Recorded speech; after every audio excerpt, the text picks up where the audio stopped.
It was a Saturday night, around 9 p.m. I was 17, meeting my mates at the 24-hour Quick Mart by the petrol station. It smelled of burnt coffee and lemon floor cleaner, and the neon sign buzzed while moths clattered at it. Mr. Singh was on the till. Big boss man, we called him. He'd known us for years and had been slipping me cigarettes since I was 14. He nudged a cheap pack across the counter, and we paid the usual £4 in coins, money meant for our bus fares to and from school. The automatic doors sighed, and we stepped onto the forecourt. Diesel and damp hung in the air. We crossed to Jack's battered silver car, parked under the neon. He smoothed a till receipt, flat on the boot, and started tapping. 2 quick, 1 long, like the night already had a tempo and his fingers knew it. I got a notification on my phone. It was my father. I ignored it and put the phone in my pocket. Tomorrow, I told myself, again. Since Mum had died the previous winter, I'd been low. The quiet sort of heavy that turns everything grey. Dad hadn't been around much when I was little. Now he was trying, and I didn't know what to do with that. I'd been ignoring his calls for weeks. Nights had blurred into cheap lager and late walks. Laughs didn't stick. Sleep came in scraps. Kieran swung in from his shift at the chicken shop, reeking of fryer oil, name badge half hanging off. He opened his palm, 2 tiny blotter squares, each printed. One a blue mandala, the other a little cartoon sun with thin red rays. It was LSD. I hesitated. It had been a rough stretch, and that night it felt like I had nothing to lose. I nodded and took the second as well. And if you're listening now, yeah, I was a stupid teenager in a bad place. We piled into Jack's car, which smelled of old chips and a knackered pine air freshener. And the receipt rhythm came with us, ticking on the dash all the way to his place. Inside, he had a little old desk fan that shook and clicked every few seconds. We'd thrown a blanket over the lamp to dim it, and the music sat low in the background. In the kitchen, the microwave clock read 10:41. I put the tabs on my tongue, dry paper like I'd licked the top of an old library book. At first, nothing happened. Then it arrived all at once. The blanket threw a copper wash over everything, and the little desk fan shook and clicked like a metronome that had lost patience. The carpet didn't just feel thicker, it rolled, a slow tide under my socks. Colours didn't brighten so much as peel forward from the walls. Jack's poster breathed at the edges. Condensation crossed a glass in silver threads, and I could hear it move. The place smelled like dust, washing powder, and that sweet metallic tang you get when you bite your tongue. The lads chatted about rotors, football, that broad-shouldered woman we'd seen on the bus the other day, and about who was out later. Their words arrived late and doubled, as if the room said them a second after their mouths did. I caught myself thinking the receipt rhythm on Jack's boot was a message meant for me. 2 quick, 1 long, like it was spelling out something I should already know. I looked at my hands, and for a second they weren't mine. The lines reorganized into roads on a glowing map. The veins ran blue-green circuits. Jack's face stretched when he laughed, then snapped back, and the stretch left a smear of him hanging in the air. I felt watched, by the lamp, the poster, the tiny red light on the telly like an eye that never blinked. A thought snagged hard. What if I've done my head in? It didn't circle, it sprinted laps. Heat climbed my back. The room shrank to the edges of the sofa. I tasted pennies. I told the lads I was grabbing air. Outside, the night had that soft, wet feel, like it had rained earlier and forgotten to mention it. The forecourt's CCTV camera winked a red LED, and I was suddenly sure it knew me. The street was empty, but it felt occupied. Shadows leaning like people who'd decided to keep quiet. If I listened, I could still hear the little desk fan indoors, ticking like a lighthouse. I took my trainers off because the grass looked friendlier than the pavement. The ground was cool and a bit damp. Mud pressed the edges of my heels, and the blades tickled my toes. I breathed, in and out. Someone's kitchen extractor hummed and left a grey taste in the air. I walked to the corner, counting letterboxes. 1, 2, 3.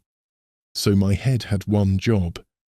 A fox slipped out by a tipped bin, stared with yellow pin eyes, then trotted off like I wasn't worth the drama.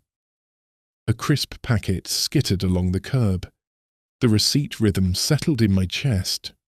2 quick, 1 long, and I matched my breath to it. In, out, in, out. For a second I was sure the rhythm meant, they know. A siren started up. First a smear of sound, then a blade. My chest spiked like someone had yanked a plug. I ducked by the bin on instinct, certain the lights would turn the corner and paint me to a wall. A police car crawled to the end of the road, headlights throwing white tails off every raindrop. The indicator ticked orange, slow as a countdown. For a second I was convinced it was for me, that I'd somehow broadcast myself. It turned down the main road. The siren thinned and vanished. Curtains didn't twitch. No one looked. Cold moved through me like a wave leaving the shore. My heartbeat found the rhythm again. A small, true thought landed. Most sirens weren't about me.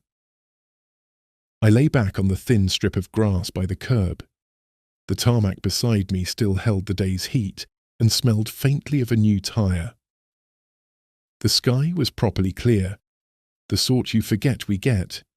A few stars seemed lightly joined by a pencil line. Not visions, tidy, like there was a pattern behind it I'd missed. My chest loosened another notch. Then a jolt hit. I'd left my bedroom window on the latch. Clouds over the estate sat heavy, and the breeze smelled of wet pavement. I pictured my revision notes under the sill, paper curling at the edges. For a moment I was halfway to getting up, ready to leg it home. Then I stopped and asked the sensible question. Could I fix it now? No, Jack's was 20 minutes from mine. There was no bus at that hour. Walking like this wasn't wise. I imagined the window, the notes, still there in the morning, even if they were a bit wavy. The urgency backed off. I lay down again and breathed in, out. The sky stayed tidy. My room would still be there at first light. When I closed my eyes, something in my head dropped to floor. I was in a long aisle of metal cabinets. No ghosts, no judges, just drawers with labels that made sense the instant I saw them. The air had the cool paper smell of an empty classroom. I read the labels on the cabinets. Hurt I caused, hurt I took. Not about me. I opened hurt I caused. Winter, Jack's kitchen. Me making a cheap joke about Liam's stutter because everyone else was. He laughed as a favour. His eyes didn't. The label above the scene slid from funny to cruel, like a shelf tag being swapped. No one told me off. It was simply right. I nodded. Drawer shut. Then the aisle tilted. I reached for the next handle and my hand went through it. For a breath I didn't have a name. There wasn't a me to stand in the aisle, just seeing happening. It was terrifying and quiet. At the same time, like hearing the hum under all the other sounds. I remembered to breathe in, out, and edges returned, slow as lights coming back after a power cut. Next was hurt I took. Dad's old voicemail, thin and metallic. I'd stamped it abandonment and worn it for years like a badge. Then Mum's room, antiseptic, and warm plastic, the empty chair by the window with her no longer here to fill it. One label fits both now. Grief we didn't know how to name.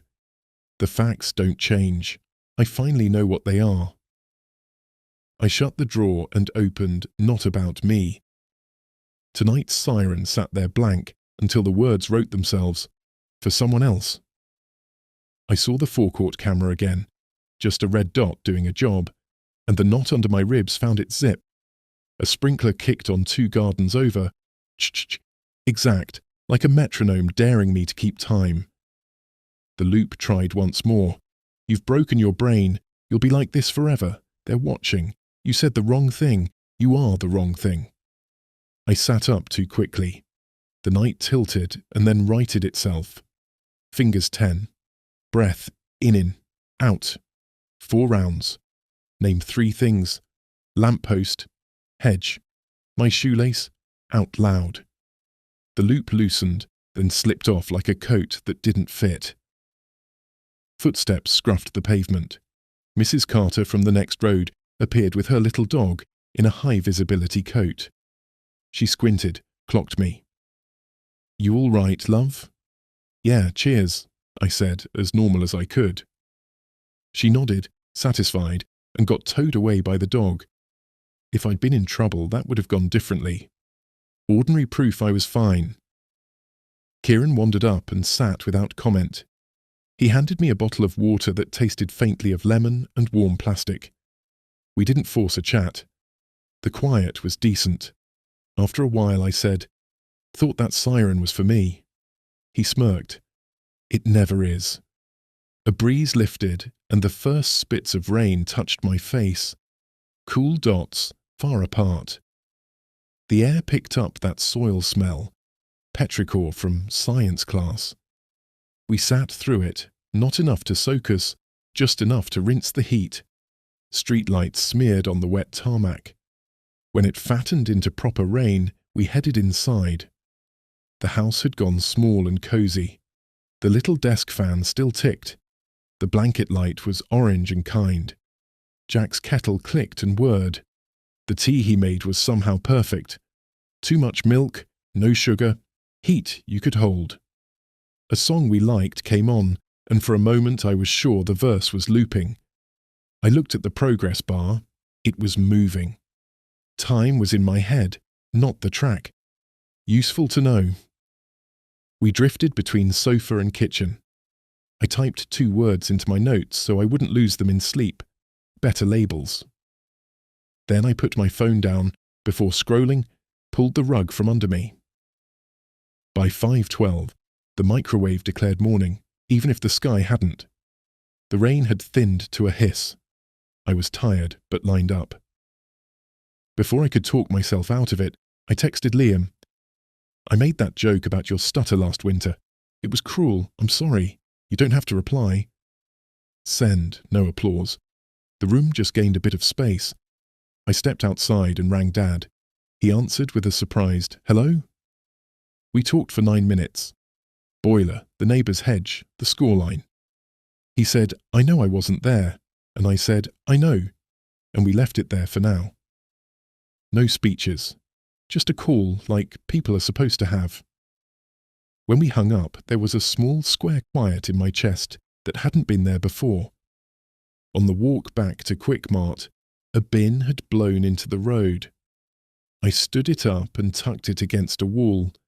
Not a hero move, just tidy. My legs wanted to jog, so I did badly, and used 2 quick, 1 long as the pace. The air was cool and clean. My t-shirt clung a little from the rain. The Fox crossed ahead again, casual as you like. Big Boss Man was propping the shop door open with a mop when we arrived. He clocked us, lifted his chin, and slid a day-old pastry across like a medal. No money, no chat. Sparrows had taken the morning shift where the moths had worked earlier. The place smelled of fresh bleach and yesterday's coffee. What changed? Not the facts. Mum was still gone. Dad was still awkward and trying. School was still school. But I wasn't gripping everything the same way. I could name what hurt and what didn't belong to me. I could choose one small lever when the loop started. Change room, change track, water, shoes off, breathe in, out. And the night taught me that was enough to move the needle. I didn't swear off everything. I didn't become a preacher. I started sleeping better. I cut the drinking back. I let Dad in a fraction and didn't flinch. When I hurt someone, I apologized sooner. When someone hurt me, I named it and didn't build a shrine to it. And when I got stuck, I counted letterboxes until the world behaved. Not a new life, just a new index.